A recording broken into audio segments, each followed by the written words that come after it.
네, 반갑습니다. 신앙 고백서 우리 계속 보고 있습니다. 오늘은 영국, 지난 시간에 이어서 영국의 정치에 이어서 이제 웨스트민스터 신앙 고백서의 이 배경을 한번 보도록 하겠습니다.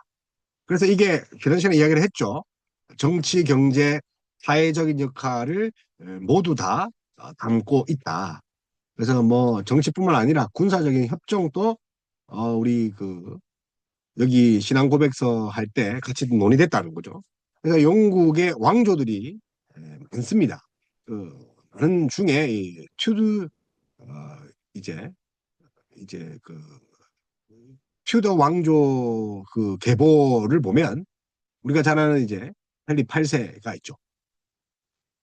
그래서 이 헨리 8세의 수장력 아주 중요하지 않습니까? 예, 수장력. 수장력이 뭡니까? 머리 숫자죠. 교회의 어, 머리가 황제다. 기존에 이제 교회의 그 교양의 건의가 엄청 많았다면 이제 이 교양의 건의를 이제 어디로 갑니까? 황제에게 가는 거예요. 그래서 이제 여섯 왕비들이 있죠. 왕비들이 이렇게 6명의 왕비들이 있습니다. 자, 그 중에서 그 헨리 8세에 보면 그 자녀들을 보면 이제 메리 1세, 엘리자베스 1세, 에드워드 6세 뭐 이렇게 이 왕조가 이어갑니다. 그래서 우리가 앞에 이렇게 사실 뭐 많이 나눠봤죠. 나눠봤는데 그 중에서 우리가 이제 나눠본 것 중에 뭐가 있습니까? 여러 가지 왕조들을 우리가 살펴보면서 어떻게 했죠? 역사들을 봤죠. 그러니까 헨리 8세가 그 대두되던 시기가 튜더, 튜더 왕조인데 1485년경이에요. 몇 년도라고요? 1415세기죠. 1485년. 그죠? 헨리 7세에서 헨리 8세. 우리가 본 것처럼 이제 에드워드 6세까지 쭉 이제 올라와죠. 그리고 메리 1세, 엘리자베스. 이게 튜터, 튜더 왕조죠. 그 다음에 이제 이어지는 것이 스튜어트 왕조라 했죠. 제임스 1세, 찰스 1세, 찰스 2세, 그리고 이제 제임스 2세. 이렇게까지 쭉쭉 오면서 이제 윈저 왕조가 이제 에드워즈 8세, 조지 6세, 엘리자베스 2세, 찰스 3세. 자, 이렇게 넘어가는 거죠. 그래서 이제 영국이라는 그런 어, 정치 체계, 이 제국 시대를 이제 영국 제국 시대를 기틀을 마련하는 형조가 대표적으로 튜더 황제입니다. 그래서 우리가 이제 살펴볼 것이 이 1485년이 아니라 이제 한참 넘어서 이제 1643년도로 이렇게 넘어가야 되고요. 1643년. 그래서 1643년을 넘어가는 이유가 당시에 웨스트민스터 이제 사원이죠. 사원. 그러니까 사원이 아니라 정식으로 말하면 이제 성당이죠, 성당. 웨스트민스터 성당에서 이제 신학자가 이제 모이는 거죠. 모이게 되는 거죠. 그러면서 이제 신학자들의 총회, 지난 시간에 살펴보던 것처럼 스코틀랜드와 잉글랜드와 아일랜드 교회의 통일한 신앙 고백서를 만들기 위해서 했죠. 그러니까 이제 지난 시간에 이렇게 많은 사람들을 이야기했죠. 많은 사람들을 이렇게 이야기를 했고 영국이 이렇게 어쨌든 이제 7개국, 7개의 그 쪼개지면서 연방이랄까요? 나라로 쪼개지면서 우리도 이제 중국의 5식국, 우리는 삼국시대 뭐 그런 것처럼 쪼개지면서 이걸 신앙으로 이제 하나가 되자. 그런 노력들이 많았단 말이에요. 그래서 이런 웨스트민스터 신앙 고백서에 보면 이런 이제 인물들이 있었죠. 그 인물들이 있었고 그 인물들에 의해서 대부분들이 이제 아일랜드 그다음에 스코틀랜드가 있었는데 주로 스코틀랜드 그죠? 스코틀랜드의 그 학문이 엄청 이게 낫죠. 스코틀랜드. 북쪽에 있는 스코틀랜드. 그렇죠. 그죠? 그 다음에 잉글랜드. 그 다음에 섬나라 왼쪽에 있는 아일랜드. 이제 교회의 신앙 고백서의 하나됨. 그래서 이제 중요한 게 이 회의가 한 차례 끝나는 게 아니라 장기간에 걸쳐서 1163번 모이겠습니다. 1163번 회치됐다는 거죠. 그래서 신학자들이 이제 98명, 총 121명인데 어쨌든 이제 신학자들이 98명, 그 다음에 스코틀랜드 교회 총회 대표가 11명, 그리고 이제 영국의 에딘버러에 모인 영국 교회 총회에서 승인되었다. 나중에 1649년에 이제 1649년 이제 한 이제 5, 6년이 지났죠. 그래서 이제 영국 의회에서 인준하여서 이제 신앙 고백서가 만들어집니다. 그러니까 영국, 스코틀랜드, 또 미국 등의 이제 장로교 신앙의 표준 문서로 이제 자리 잡는 시기가 1649년. 이제 그래서 이제 1690년까지 쭉 그 대학인을 하죠. 그래서 장로교 표준 문서 그러면 신앙 고백서, 대소요리문답. 그리고 이제 거기에 이제 법도 있었다 했죠. 건징도 있었다 했잖아요. 그죠? 있었다 했다. 그래서 이제 121명의 최고 신학자 모였죠. 그뿐만 아니라 이제 최고 신학자가 물론 장로교 위주의 신학자가 모일 뿐만 아니라 자, 이제 상의원 정치를 해야 되니까 그리고 하의원이 있어야 되고 그래서 총 이 30명까지 합치면 121명에서 정치인들까지 합하면 151명의 그 총회의 그 회원들이 될 수 있죠. 그래서 우리가 살펴본 것처럼 1643년 1643년 1643년 자 7월 1일에 자 7월 1일에 총회를 개최합니다. 그리고 1643년에서 시작해서 1649년 2월 22일 자, 여름에 시작해서 이제 겨울 마지막쯤에 마치죠. 그래서 약 5년하고 7개월 플러스 22일. 자, 5년 7개월 22일. 그죠? 그래서 1163번을 만나는 거죠. 엄청나게 많은 논의를 했겠죠. 1163번, 4번 이상의 정규 모임이 있었다는 거죠. 그러면 소규모 모임도 있었는데 그것을 제외하더라도 어마어마하게 만났다. 그래서 이제 참석 회원들이 이제 오전부터 모이겠죠. 우리가 총회하면 9시부터 오전부터 하잖아요. 그래서 기도회를 가지고 또 회의장에 들어갈 때 하나님 앞에 선서도 하고 들어갈 때마다 오른손을 들고 하나님 교회에 유익한 그 발언 외에는 하지 않겠다. 뭐 이런 어, 이제 맹세를 선언이라 할까요? 하고 나서 이제 본격적으로 성경을 가지고 진리를 탐구하는 거죠. 그래서 지금까지 물론 이제 신앙 고백서가 있었지만 인류 역사에 이렇게 진지하고 오랫동안 많은 인원들이 모여서 성경의 진리를 탐구한 적은 없었다. 없었다. 그리고 특이한 거는 기도팀이 있었다. 그래서 회의를 진행하면서도 실제적으로 발언하는 사람이 이제 20명, 나머지 20명은 입으로 나오는 말씀이 성경에 부합한가, 그리고 이것을 영감을 가지고 정밀하게 판단력, 분별력, 또 영적인 그런 성령의 감동이 있는지 그렇게 기도하면서 만드는 신앙 고백서다. 그래서 머리로 만들어진 것도 있지만 정말 웅장한 가슴, 그 신앙으로.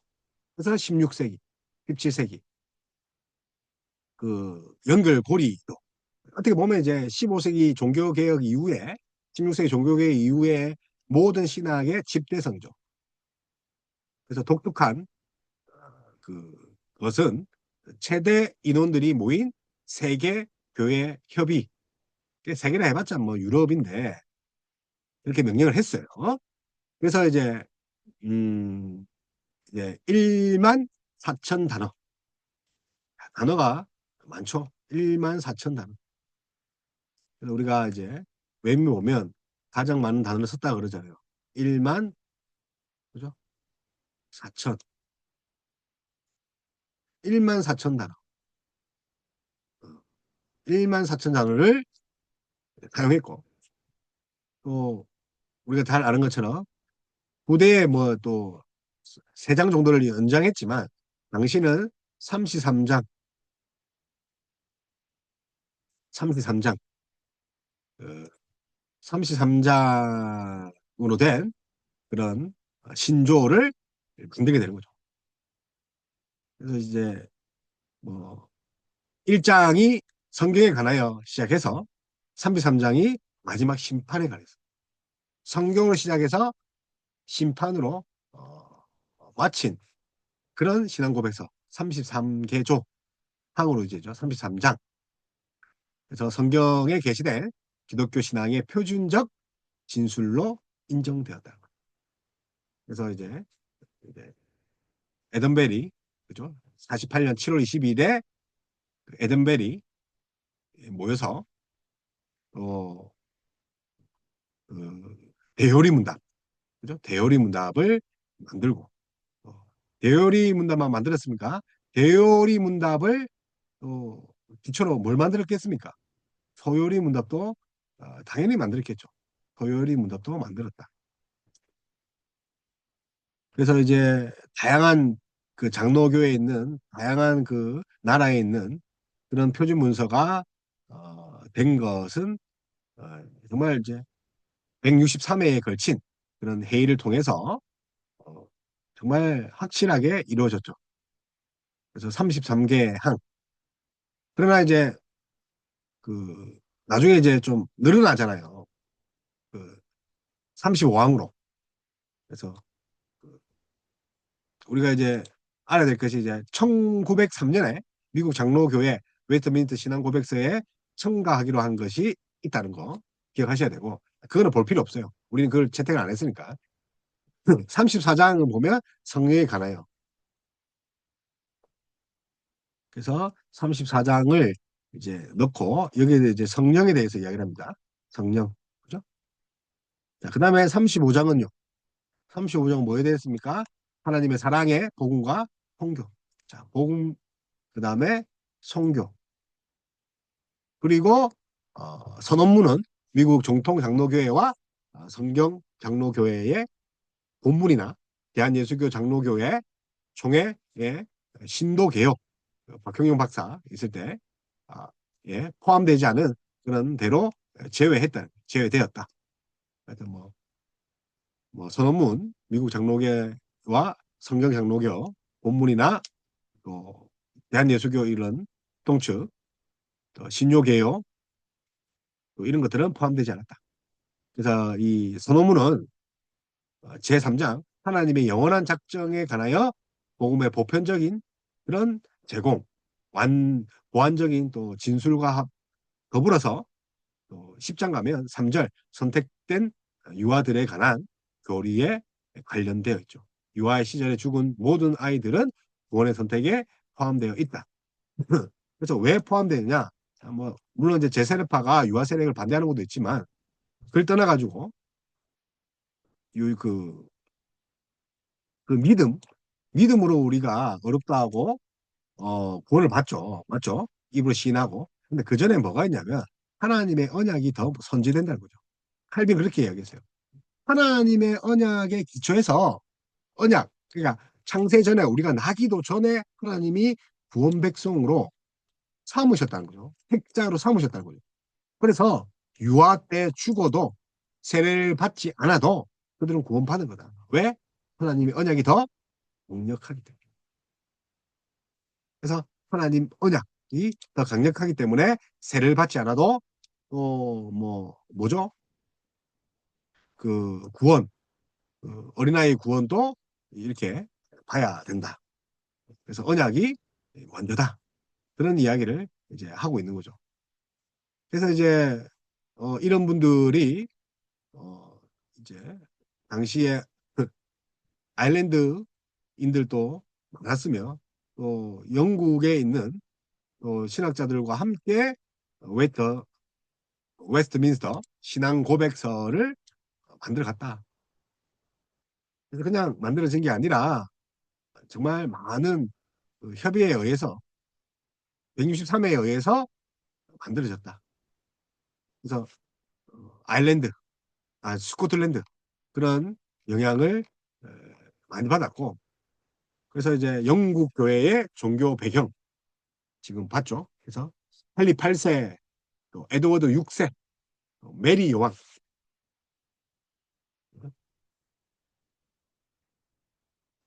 그죠? 그 요크 왕조가 저 위에 있고 이제 요크 왕조 지난 시간에 했으니까 그래서 이제 헨리 8세, 에드워드 6세, 메리, 또 엘리자베스 1세, 제임스 1세 뭐 이렇게 튜더 왕조 변화와 또 기독교와 가톨릭 세력에 좌우되는 그런 상황이었다. 근데 어떻게 보면 적그리스도죠. 누가요? 로마 교회가. 그래서 헨리 8세가 이혼 문제로 로마 가톨릭과 반대 입장을 이제 이렇게 되는 거죠. 이혼 문제로. 그래서 헨리 8세가 또그 처가 많잖아요. 왕비가 많잖아요.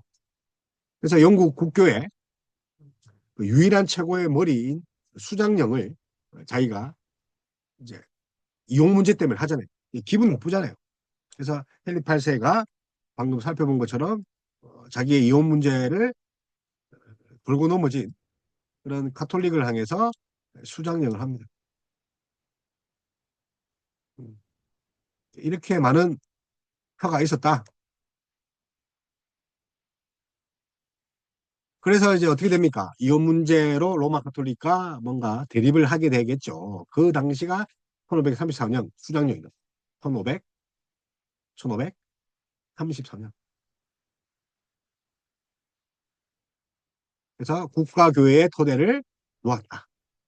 그래서 이것은 이제 엘리자베스 1세까지 이어졌죠. 엘리자베스 1세. 결국 영국 교회는 감독 체계가 확립되었죠. 수장령이 이제 없어지니까 뭐 이제 감독제가 감리교 그렇게 따르잖아요. 감독제. 그리고 이때 이제 헨리 8세가 이제 성공회를 만들잖아요. 성공회. 성공회를 만들잖아요. 헨리 8세가. 성공회가 뭐냐면 어 이제 예식은 이제 카톨릭을 합니다. 전통식으로 이렇게 미사를 드리고 이 교리 내용 측면에서는 개신교를 받아들인 거죠. 그래서 짬뽕 시키는 하이브리드. 자, 성공회는 하이브리드. 성공회도 감독직이죠. 성공회 보니까 미사도 카톨릭처럼 그 사제처럼 드리죠. 그래서 헨리 8세가 카톨릭을 반대하게 나섰다. 결국은 자기 개인적인 문제를 정치 종교로 예, 가져오는 거죠. 지금도 그렇잖아요. 대통령의 개인적인 문제를 풀기 위해서 정치와 군사, 경제적으로 전부 다 이렇게 끌고 오는 거죠. 그러니까 이제 정교 분리를 하는 거죠. 예. 정교 분리는 교회가 탄압하는 게 아니에요. 뭐라고요? 교회가 탄압하는 게 아니다. 그러니까 그 나라가 교회를 탄압하는 게 아니라 원래는 그 왕이 이제 이 교회에 대한 영향력을 좀 끼치지 않게끔 하기 위해서죠. 끼치지 않게 하기 위해서. 그래서 우리가 정교 분리 이야기 많이 하는데 물론 이제 한쪽은 맞는 측면이 있지만 다른 한편으로는 그렇게 또 정교 분리에 대해서 또 잘못 설명하는 그런 부분도 많죠. 왜냐하면 이제 현대의 미국으로 정교 분립이 넘어오면서 그 개념이 정치와 경제와 종교가 좀 분리했으면 좋겠다. 뭐 어, 그런 말을 하죠. 그래서 뭐 100% 맞는 그런 종교 분리가 아니기 때문에 참 요즘에 많이 또 이슈가 되더라고요. 그래서 많은 분들이 좀 잘 모르고 하시는 분들이 많더라고요. 아니, 그래서 한번 해봅시다. 그래서 말 나온 김에 자, 종교 분리죠, 종교. 종교 분리. 원래 종교 분리의 핵심은요, 상호 보완이에요. 이게 원래 두 국가론에서 왔군요. 인간 국가, 이 세상의 그죠? 이 세상의 국가죠. 그다음에 하나님 나라, 두 시민, 보이지 않는 천상의. 그래서 개혁주의에서 말하는 종교 분리는 단순한 국교 불인정이나 뭐 정치 무관심을 말한 것이 아니라는 거죠. 그러니까 종교 분리가 참. 그래서 너는 어느 교회가 그러잖아요. 어느 교회가 리더들은 SNS나 세상에 대한 이슈를 교회에서 나누지 못하게 한다. 그래서 무관심이 아니란 말이에요. 그러니까 그 목사도 참 무식한 거죠. 무관심. 자, 세상에 대한 무관심이 아니다. 아니, 이 모두가 하나님 나라인데 하나님 나라 백성이 어떻게 하나님 창조한 세상에 대해서 무관심할 수 있습니까? 무관심이 아니고 핵심은 하나님의 주권 아래 국가와 교회가 각기 고유한 영역이다. 자, 이게 두 국가 뭐 이제 어거스틴으로 넘어갈 수도 있겠지만 칼빈도 있지만 결국 이게 하나님의 주권 아래에 있는 나라죠. 하나님 다스린단 말이에요. 그러니 어떻게 됩니까? 상호 보완적이죠. 뭐라고요? 인간 나라와 그죠? 인간 나라와 하나님의 나라는 분리되는 것이 아니다. 그죠? 분리가 아니. 그죠? 구별될 뿐이지 not separate. 그래서 핵심은 하나님 주도권 아래 국가, 예, 정치죠. 종교가 각기 고유한 통치 능력이 있다. 상호 보완이다. 그래서 두왕국, 원래는 두왕국이에요. 두왕국. 그래서 이런 정치 배경이 우리 웨스트민스터 신앙 고백서에도 있었다. 두 개의 정부, 두 개의 왕국이 있었다. 그래서 이제 하나님이 다스리는 것을 영적 통치라죠. 스피리추얼. 그다음 인간이 나는 걸 시빌. 그러니까 시민 통치, 영적 통치. 그죠? 그래서 스피리추얼, 영적인 거죠. 그래서 영혼의 내적 생활, 양심, 경건, 뭐 하나님에 대한 예배, 교회, 성례, 말씀 선포. 이거 교회잖아요. 시민은요. 당연히 뭐 법이죠. 질서죠. 정의와 공의죠. 그러니까 국가, 뭐 행정, 질서, 뭐 이런 거 말하잖아요. 그러니까 평등과 안정. 자, 여기 분리할 수는 없지만 또 이게 막 이게 섞일 수 있는 것도 알지만 서로 상호 보완적이죠. 자, 여기 어떤 영역이라죠? 내적인 영적인 거죠. 내적인 신앙의 양심, 경건, 예배, 말씀. 국가가 하지 못하는 거예요. 국가가 하지 못한다는 거예요. 인간 11 정치에서는 여기는 사회 질서 법이잖아요. 세상법, 사회 질서, 전쟁, 평화, 복지 뭐 이런 거잖아요. 그래서 분리가 아니다. not separate. 구별하는 거죠. 구분이죠. 구분하는 거죠. 뿐만 아니라 보완이죠.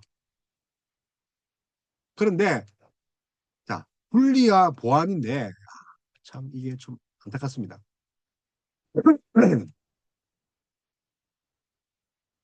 그래서 이제 분리와 보완을 해야 되는데 자, 분리와 보완을 해야 되는데 어떻게? 여러분, 무관심 할 수 있습니까? 아니, 무관심이 돼요. 그러면 무슨 수도원이에요, 지금? 수도원이에요? 국가의 핵심이 뭡니까? 교회 활동에 간섭하지 않고 신앙의 자유를 보장하는 거예요. 국가가 뭐랍니까? 신앙의 자유. 서로 상생한다니까요. 신앙의 자유. 신앙의 자유면 종교를 인정하는 것도 있겠지만 나라를 보호해주고 국민을 보호해주고 종교 활동을 할 수 있도록 도와주는 거죠. 신앙의 자유를 보장하고 이단이나 외부의 위협이 없도록 교회를 보호하는 거라고요. 세상 나라 종교할 때 이 정치가 뭡니까? 아, 보호해야 된다고 교회를. 그럼 교회는 뭡니까? 국가의 질서를 협력하는 거죠. 아, 국가의 위정자를 따라 하는 거잖아요. 협력해야 돼요. 단 칼빈 같은 경우는 하나님의 말씀과 정의에 위배됐을 때는 우리가 저항해도 된다 했어요. 하나님 말씀에 위배되면 우리가 견제하고 바르게 돌아오게. 그게 선지자적 사명이잖아요. 뭐라고요? 선지자적 사명. 그러면 나단 선지자가 다니엘이 아니 나단 선지자가 다윗이 바세바와 버물고 뭐 그렇게 사울처럼 놔두겠어요? 선지자가 어떻게 했어요? 왕을 책망했다는 거예요. 그럼 정교 분리를 해서 네가 감히 그러면 안 된다는 거죠. 나라는 경건한 시민의 의무 해야 된다는 거죠. 그래서 세금도 내고 질서 지키잖아요. 아니 교회 담임 목사가 왕이에요? 목사가 왕은 아니잖아요. 왕으로 모시지도 않지. 이 카톨릭도 아닌데 왜 국가가 왜 또 교회 목사가 무관심해야 된다 그렇게 합니까? 그래서 개혁주의 종교 관계는 국가와 교회의 두 축이 하나님의 주권 아래 또 각각의 영역을 구분하고 또 보완하는 측면이 강한 경우예요. 그래서 무관심이라는 거는 있을 수가 없다는 거죠. 그래서 종교 분리. 그래서 종교 분리 우리가 그 지금 외민하고 있는 16세기, 17세기 이 부분에 있어서도 종교 분리에 대해서 끊임없이 논의하고 있었기 때문에 지금도 똑같은 거죠. 그래서 과거에 그 뭐죠? 그 정치나 신앙의 그 역사를 보면 현재 답이 나온 거죠. 그래서 중세의 교권주의에 대한 저항이 있었죠. 교권주의. 그죠? 교권주의. 그러니까 황제가 그냥 군림을 하는 거죠. 그래서 중세에는 교황이 세속적 권위 위에 군림하게 되죠. 그러니까 수장령을 하죠. 교권주의. 어떤 그러니까 교황이 권리를 가진다고요. 교황이. 그래서 이게 중세입니다. 그래서 국가가 교회를 통제하는 모습이 나타났죠. 국가가 교회를 통제하는 그죠? 형제 교황주의. 또, 또 이게 형제 교황주의.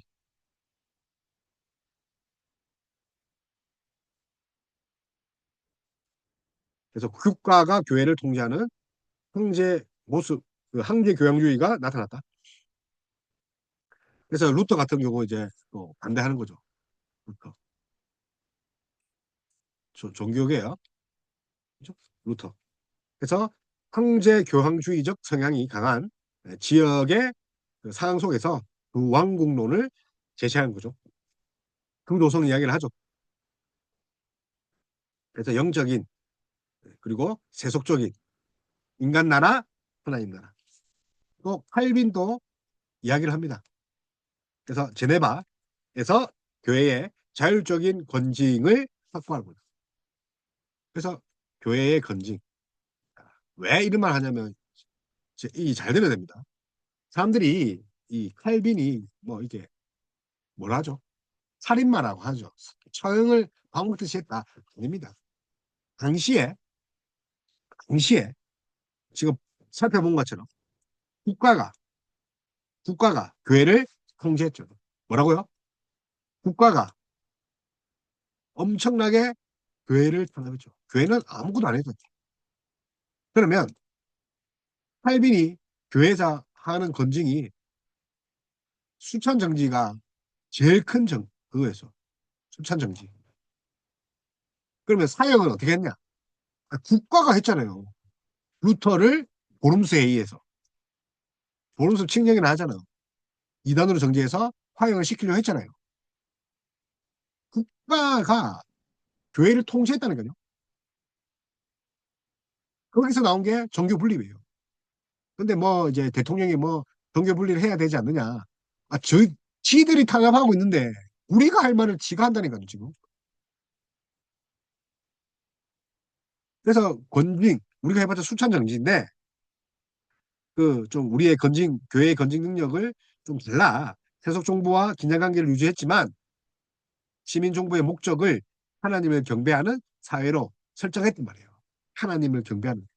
자, 그래서 하나님을 경배하지 않는 다시 말하면 하나님께 영광 돌리지 않고 하나님의 말씀과 또 하나님의 정의와 공의를 깨뜨릴 때는 교회가 있어야 된다고 영향력을 끼쳐야 되는 거죠.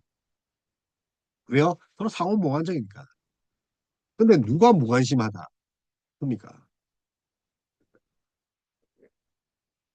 그래서 이제 칼빈 사상이 우리가 잘 아는 것처럼 존 낙스 가죠. 존 낙스.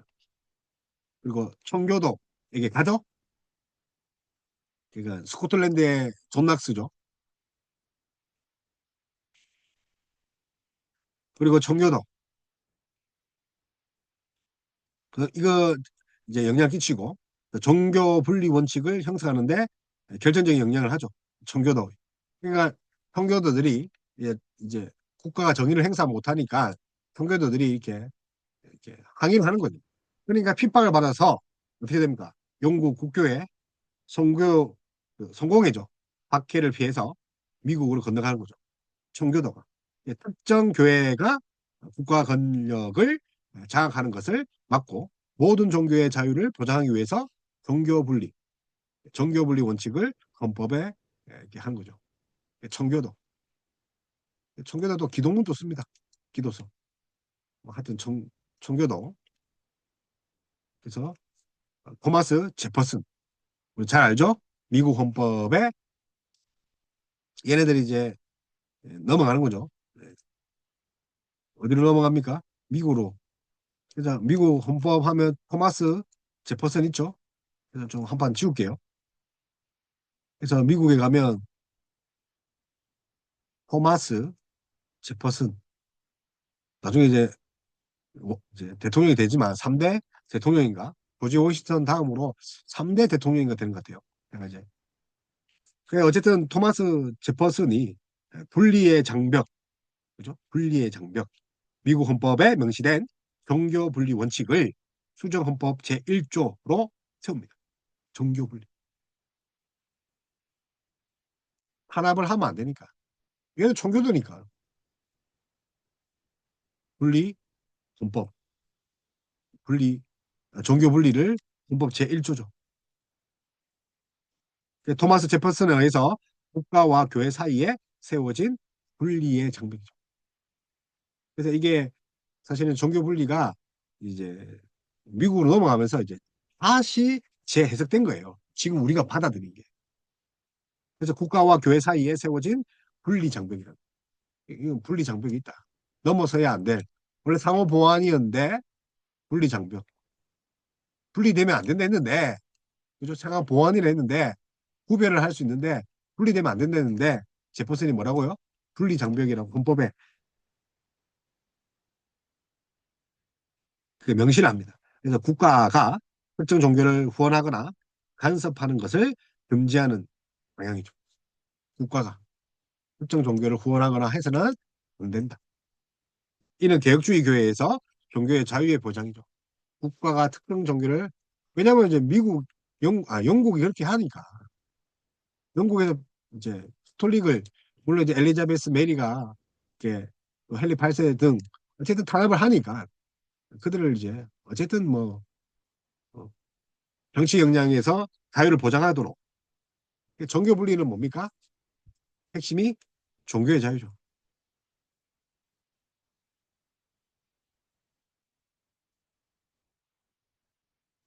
그래서 국가가 교회의 중립성을 가지는 거죠. 종교의 자유, 중립성. 어느 특정 종교를 이렇게 해서는 안 된다. 그래서 이게 이제 교회의 정치적인 무관심이 아니란 거죠. 그래서 현대에 이제 넘어오면서 종교 분리가 이제 무관심으로 넘어가면 안 된다. 하나님의 주권 통치가 여전히 있다는 것을 하는 거죠.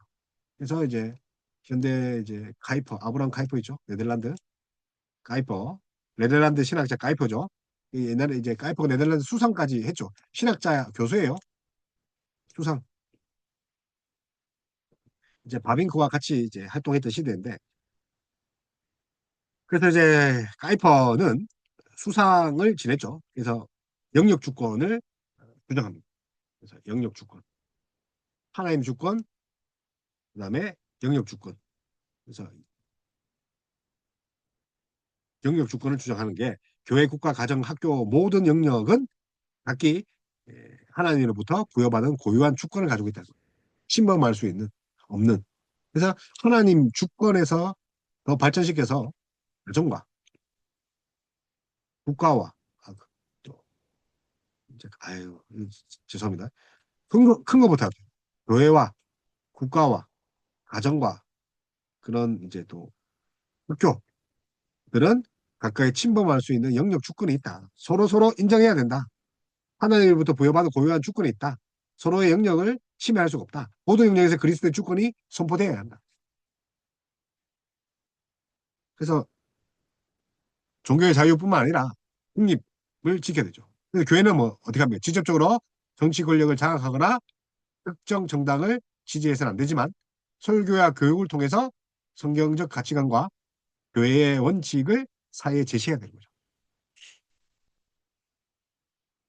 교회와 그 교회가 어떻게 해야 됩니까? 하나님의 말씀의 원리. 자, 세상이 잘못 들어가면 어떻게 합니까? 성경의 가치관, 성경적 원리, 성경적 가치관, 성경적 시각에서 공의의 정의에 대해서 말해야 된다. 입 다물고 있으면 안 된다는 거죠. 따라서 그리스도의 뜻을 따라 행동하도록 영적인 힘을 공급하는 거죠.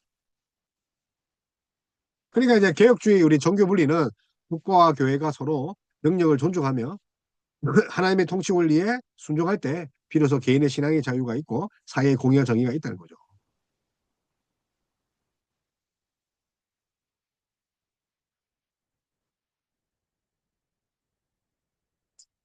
그래서 지금 뭐 이렇게 어쨌든 무관심이 아니고 당시에도 그 나라의 일을 적극적으로 참여하면서 결국 종교개혁이 일어났잖아요. 그런데 무슨 무관심이라고 이렇게 교회에서 가르칩니까? 예, 예, 참 특정 교회를 이야기하긴 그렇지만 예, 이제 다시 돌아가면 웨스트민스터 신앙 고백서를 그 작성할 그 스코틀랜드와 아일랜드 상황에 이 영국 보면 그 왕조를 중심으로 감독제가 됐단 말이에요. 그러니까 성공에. 그래서 이제 영국 국교회는 이제 반개혁 교회적인 입장을 신앙 고백을 통해 표명했죠. 반개혁주의죠. 성공회로 가버렸으니까. 그래서 헨리 8세는 크랜머를 도움받아서 10개 신조를 이제 작성하잖아요. 크랜머. 나중에 이제 또 크랜머가 헨리 8세가 죽자마자 또 이제 개혁주의에 많은 그런 공헌을 한단 말이에요. 그래서 중요한 사람이 크랜머죠. 크랜머. 그래서 토마스 크랜머예요. 토마스. 토마스 크랜머. 그래서 그 헨리 8세와 함께 10개 신조, 나중에 좀 피해 신조 이런 것도 있습니다. 만드는 거죠. 로마 카톨릭과 개혁교회의 중도적 입장이죠. 크랜머가 처음 그렇게 했어요. 그래서 이제 중도 입장이 뭐라고요? 성공회란 거래요. 크랜머가 성공회를 만들었잖아요. 그래서 미사, 고해성사, 화채설, 화채설 뭐 이야기 안 하겠습니다. 예. 그러니까 이제 몸이 변한다는 거죠. 변화. 떡과 잔이 예수님이 뭔가 필요하는 그런 하는 거죠. 사도가 기도하면, 예? 사제가 기도하면 포도주가 피로 변한대요. 빵이 예수님 몸으로 변하고. 와, 그런 능력은 뭐 신급이잖아요. 뭐 또라이죠.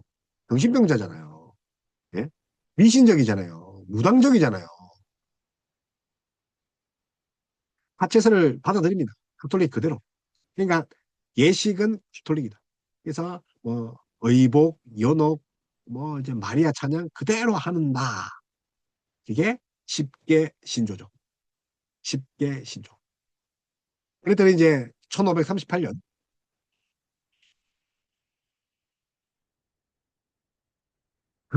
루터파 신학자들이 이제, 이제 해압으로 런던에 작성한 13개 신조가 있습니다. 야, 이렇게 하면 안 되구나. 그래서 13 Articles Act, 13 Articles Act. 이게 신조라는 게 크레도에서 이제 액트로 바뀝니다. 액트. 그죠? 행동을 해야 되는 거죠. 그래서 아우구스 부르그 그 신앙 고백서에서 기초에서 만듭니다. 어거스틴에.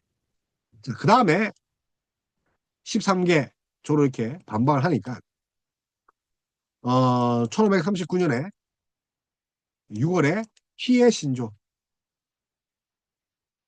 피해 신조랍니다. 6개 신조. 네. 6개의 줄이 달린 채찍이라 해서 피해 신조인데 6개 신조. Six Articles Act가 작성됩니다. 그래서 이것은 파체스를 엄격히 채택했고 빵과 포도주의 이종 배차를 반대하는 거죠. 자, 사도가 기도하면 뭐 하나만 마셔도 떡과 포도주의 역할을 한다. 몸은 하나다. 그래서 이종 배찬을 금지하는 거죠. 가톨릭에서. 그래서 가톨릭은 지금도 미사 근데 머리에 뭐 쓰고 페이퍼, 종이 페이퍼 같은 동그란 거 먹잖아요. 그러니까 이종 배찬을 반대하고 미사와 비밀 참회를 강조하는 거죠. 그러니까 인간의 공로를 더 하는 거죠. 그게 가톨릭 해석이에요. 입장을 강력하게 선언하는 거죠. 그래서 누굴 반박한 거죠? 13개 신조를 반박한 거죠. 그랜머가. 자, 그래서 우리가 또 이제 볼 게, 우리 방금 했던 에드워드 6세가 나옵니다. 에드워드 6세. 누가 나온다고요? 10년 뒤에 에드워드 6세. 에드워드 6세. 1549년, 10년 지났죠? 그래서 에드워드 6세. 자, 에드워드 6세. 여기 있죠. 에드워드 6세. 여기 밑에 있죠. 자, 여기 있죠. 에드워드 6세. 이거 보이시죠? 1549년인데 얘가 1539년부터 이렇게 즉위를 했잖아요. 에드워드 6세. 그래서 엘리자베스가 후사가 없자 이제 그 스코틀랜드에서 이제 음, 이제 뭐 이야기는 이제 제가 한번 했으니까 일단 너무 기니까 어쨌든 에드워드 6세가 어떻게 되냐면 1549년에 1549년에 크랜머의 도움으로 개혁교회 입장을 또 반영하는 제1기도서를 만듭니다. 제1기도서. 그래서 이 고백서가 기도서가 고백서예요. 성경을 읽게 하고 다른 성도들에게 나눠주게 하는 그런 개혁 입장을 반영했죠.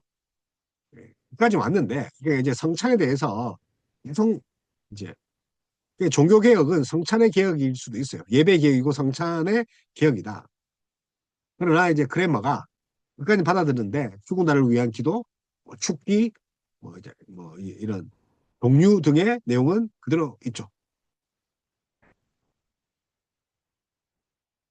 그런 상태에서 계속 있었다.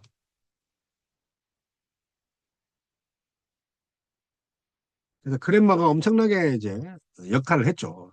제1기도서. 어쨌든 성찬을 이제 포도주까지 받아들였고. 그 다음에 이제 그 1541년에 51년에 자, 부처. 마틴 부처 있죠. 부처.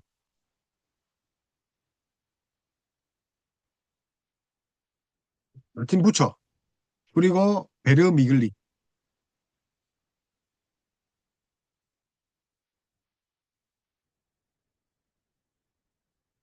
자, 베르 미글리. 마틴 부처는 이제 검열이라는 책을 통해서 검열, 센수라는 검열이라는 책을 통해서 기도서의 부족함을 지적한 거죠. 제1기도서. 잘했는데, 뭐, 튼, 성찬까지 왔단 말이에요. 그래서 이제 1552년에 이 크랜머가 대단한 사람이에요. 그래서 에드워드 6세부터 쭉 이게 계속 발전을 시키잖아요. 왕에 붙어서 헨리부터 시작해가지고 신일 령을 말. 신일 칠령 같은 건데 New Act of Uniformity. 그래서 유니폼미티죠. 제2기도서죠. 신일 칠령. 그래서 제2기도서 작성하여서 찌빙글리적 성찬 개념과 중세적 의복의 금지를 개혁적 내용을 담는 거죠. 그래서 쯔빙글리적 성찬 개념과 중세 의복, 이제 스톨릭적 그런 의복 있잖아. 그러니까 형식적인 것들을 어떻게 했다고요? 금지하는 거죠. 형식적인 것을 금지했다. 그러니까 엄청나게 발전을 하고 있는 거죠, 지금.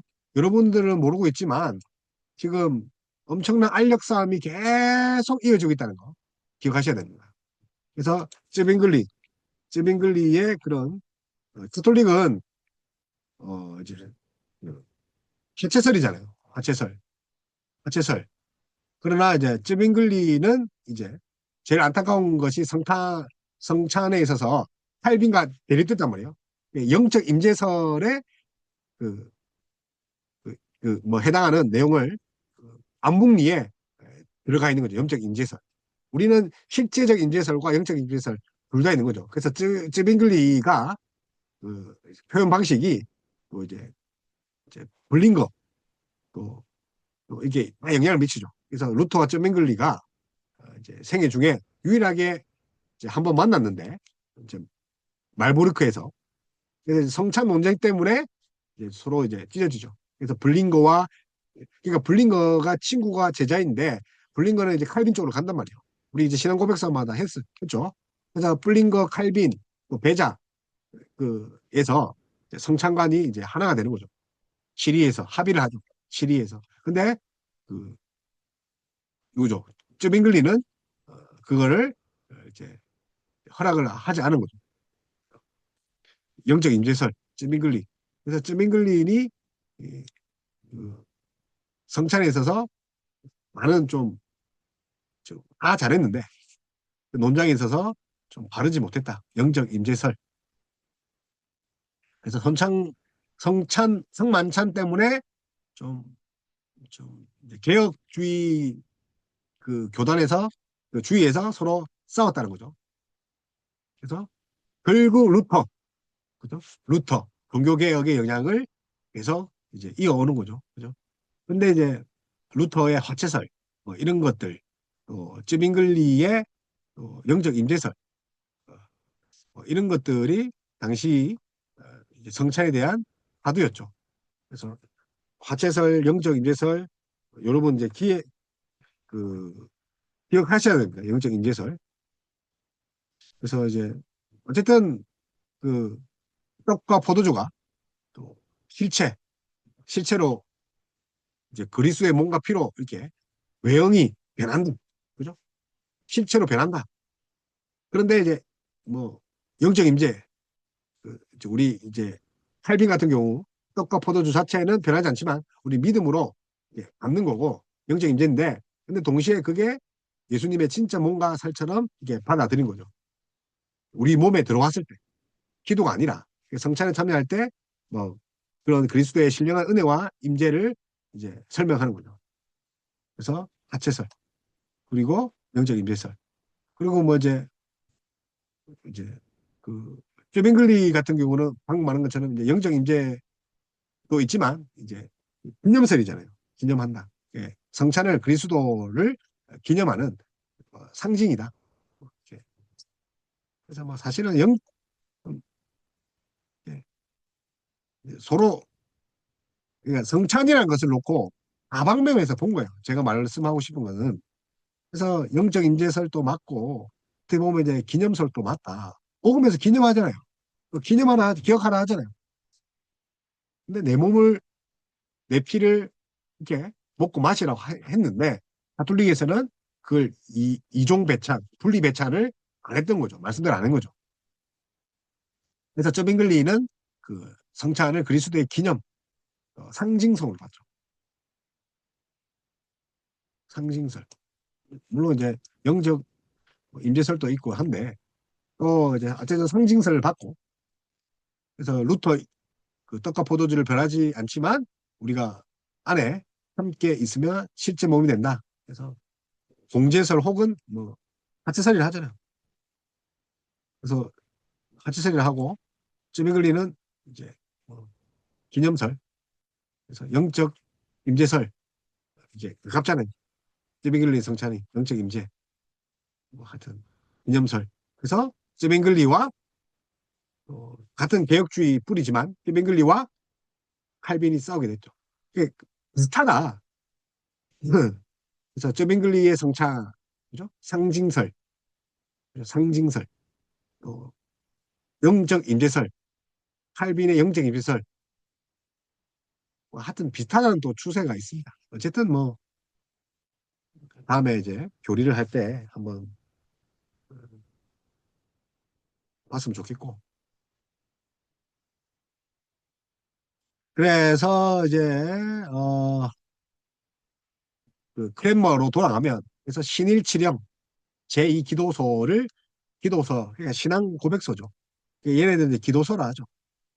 같은 비슷한 맥락에서 크랜머가 한 552년에 동락스를 포함하여 신학자를 함께 이제, 이제 제2 기도서를 이제 뭘로 하냐면 이제 존 낙스, 그죠? 존 낙스를 포함해서 42개조, 그죠? 42, 42, the Article Act, 더 개혁적인 입장으로 가고 있죠.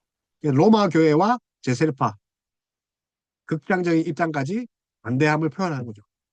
그래서 여기 42개조가 1552년 그건 제세르파 반대, 가톨릭도 반대. 크랜머가 엄청 대단한 분이에요. 크랜머와 정말 폭발적인 힘을 가졌죠.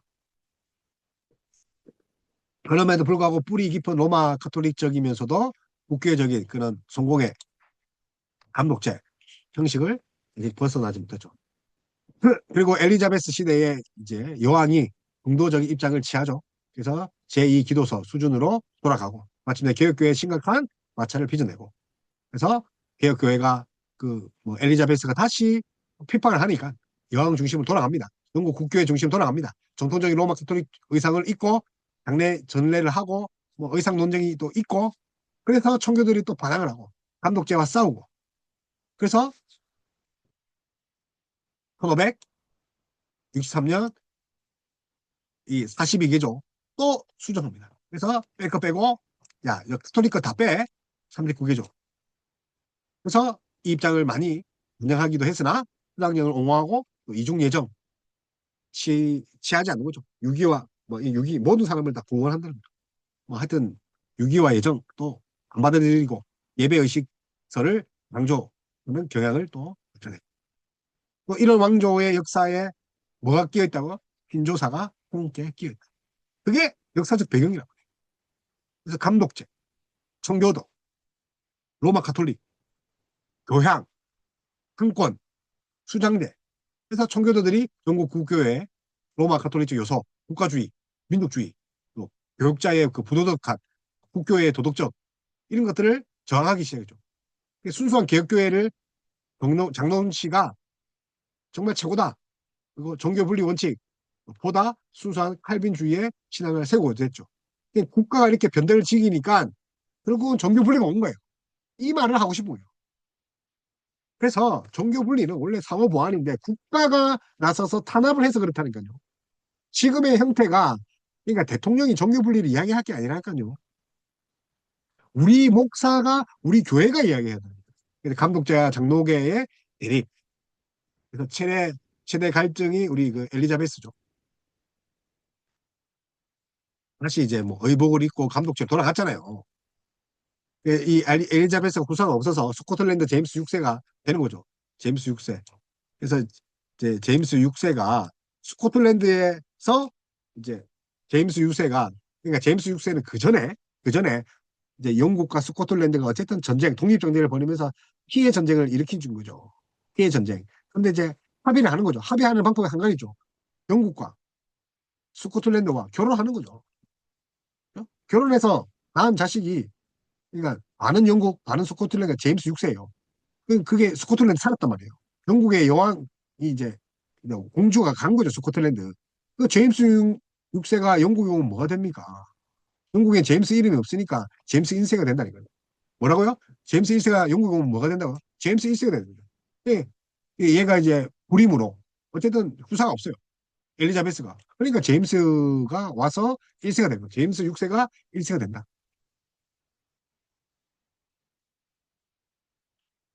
그죠? 제임스 1세가 영국에 가서, 제임스 6세가 스코틀랜드에서 1세가 된다. 맞죠? 그래서 국교회가 청교도를 핍박하고 감독제를 다시 회복하기 위한 조치를 1618년도에 또 하게 됩니다. 제임스 1세 왕명으로 퍼스 5개 조항. 퍼스 5개 조항. 그래서 또 핍박당하죠. 엘리자베스 때문에. 그 다음에 또, 그죠? 그래서 퍼스 5개 조항을 제시하여서 목회자들이 지키도록 했죠. 얼마 장난합니까? 그래서 5개 조항은 성장시 무릎을 꿇고 떡과 포도주를 받아야 된다. 목사가 개별적으로 병자에게 성찬을 집행할 수 할 의무, 병자에게도 해야 되고 필요에 따라 개인의 개인적인 사적인 세례 집례 형도 해야 되고 이미 세례받은 어린아이들도 주교에 데리고 가서 견신내, 이제 유아 세례죠. 주교의 축복을 받아야 되고 크리스마스, 부활절, 성린감림절, 뭐 성천절 우리는 계획주의 안 지키는데 뭐 이런 거 성린감림절이나 해야 된다. 이외에도 제임스 1세가 청교도의 번성을 막기 위해서 스포츠 선언을 했죠. 스포츠 선언. 주일에 스포츠 해라.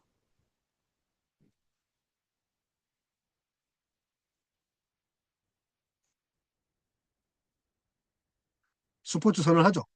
주일에 먹고 마셔라. 그래서 퍼스 5개 조항 그리고 스포츠 해서 주의를 막 이상하게 만들죠. 그리고 나서 1625년 찰스 1세 윌리엄 로드 주교와 함께 공동 기독서를 작성합니다. 찰스 1세. 그래서 총교도를 또다시 핍박하고 그래서 찰스 1세 그리고 퍼스 5개 조항 플러스 스포츠 선언 플러스 찰스 2세의 그런 핍박 로드 주교에 의해서 교회 법제를 만들고 그래서 스코틀랜드 전역에 지킬 것을 강요하는 거죠. 마침내 스코틀랜드 장로교회는 영국 교회보다 더 빨리 감독제에 도전을 막기 위한 글라스고 총회를 엽니다. 그래서 스코틀랜드가 해보니까 개판 5분 전이거든요. 그래서 글라스고 경들이 글로 쓰고 핍박하려니까 안 된다. 글로 쓰자. 글로 쓰고 그래서 찰스 1세 요구를 거절하는 국가 언약을 체결합니다. 국가 언약 뭐라고요? 우리 그 언약 이야기를 했죠. 우리 했잖아요. 스코틀랜드 하면서 그 우리 사진 보여줬잖아요. 그 사진에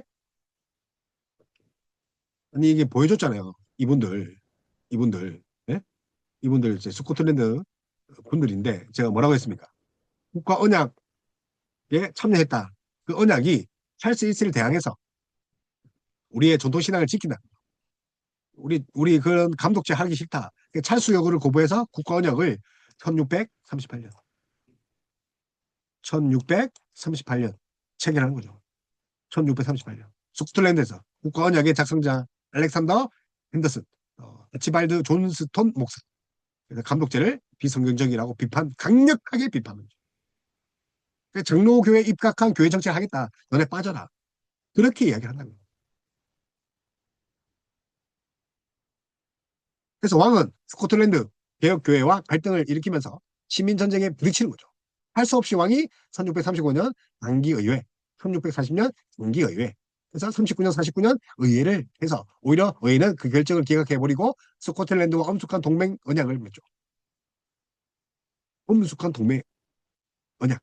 그래서 당노제를 중심으로 양국의 공통적인 신앙 고백, 교회 정치 제도, 예배 의식을 만들어 국가와 교회를 로마 가톨릭제와 감독제와 이들의 신학적 기초에서 알미니안주의에서 개혁하고자 했죠.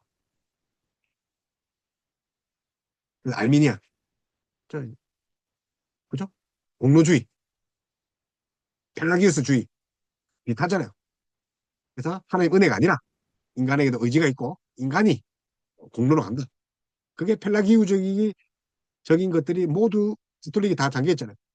실성례 그런 것도 다 했잖아요. 당시의 왕실과의 할미 사상을 버리고 이 사상을 받아들이며 또다시 당시 시대의 주세력을 등장한 가톨릭의 신앙 표준들의 신학적 입장인 알미니우스 사상이었다.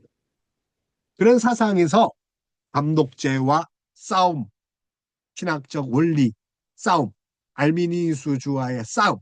그 싸움이 뭡니까? 이런 역사의 배경에서 웨스트민스터 신앙 고백서가 나타난 거죠. 이런 식의 나타난 거죠. 그러니까 이게 정치 경제를 떠나서 이 우리 이제 가르치지 않잖아요. 그냥 웨스트민스터 신앙 고백서가 뭐지만 이런 찰스 1세 뭐 또 이런 또 42개조 신앙 또 엄중한 신앙 동맹 고백 어 칼빈주의 가톨릭에 있는 그런 단체들 엄숙한 동맹과 언약 그러면서 또 국가 언약을 맺고 그래서 스코틀랜드는 나름대로의 그런 역사를 지키려고 신앙을 지키려고 왕조와의 대립하는 가운데서 웨스트민트 신앙 고백서가 왕조와 분리된 의회가 1643년 7월에 일어났다. 그리고 1649년 2월 20일을 마쳤다. 왕조와 분리된 의회. 이게 정교 분리라니까요. 국가가 우리한테 정교 분리 이야기 못한다니까요. 국가는 늘 핍박해왔다. 그래서 신학자들이 모이고 물론 하위원 20명, 상위원 10명 해서 뭐 151명이 있지만 121명이 모였단 말이에요. 신학자들이. 그래서 의식, 권징, 정치, 뭐 개혁, 스코틀랜드와 신앙의 일치 그런 것들을 이루어낸 게 바로 150명으로 구성된 그런 이제 스코틀랜드 그 웨스트민스터 신앙 고백서 감독제와 독립교회와 또 뭐 또 알미니의 또 에라스티안 하여튼 뭐 알미니수의도 당시 또 대두됐고 감독교회도 있고 독립파도 있고 에라스티안도 있고 뭐 여러 가지 교파들이 뭐 모이긴 했죠. 형식상 끼워야 되니까. 그래서 역사적 배경이 영국 왕조의 감독제와 신학적으로 알미니안주의를 배격하기 위해서 생겼다. 알미니안주의, 공로주의, 펠라기안주의. 그래서 교회 정치와 또 경제와 신학 원리, 실제적인 싸움이 있고 그게 고백서라는 거예요. 그러니까 교리가 아니라니까요. 치열한 싸움에서 나왔다는 거예요. 교회를 바르게 세우기 위해서. 국가로부터 교회를 지키기 위해서. 이단으로부터 지키기 위해서.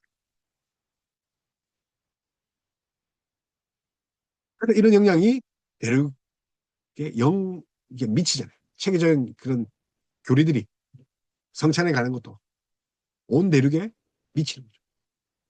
그리고 하이델베르그 유리문답에도 영향을 미치죠. 영향을 받죠. 하이델베르크도 받고 다 받는 거죠. 오늘 여기까지 하겠습니다.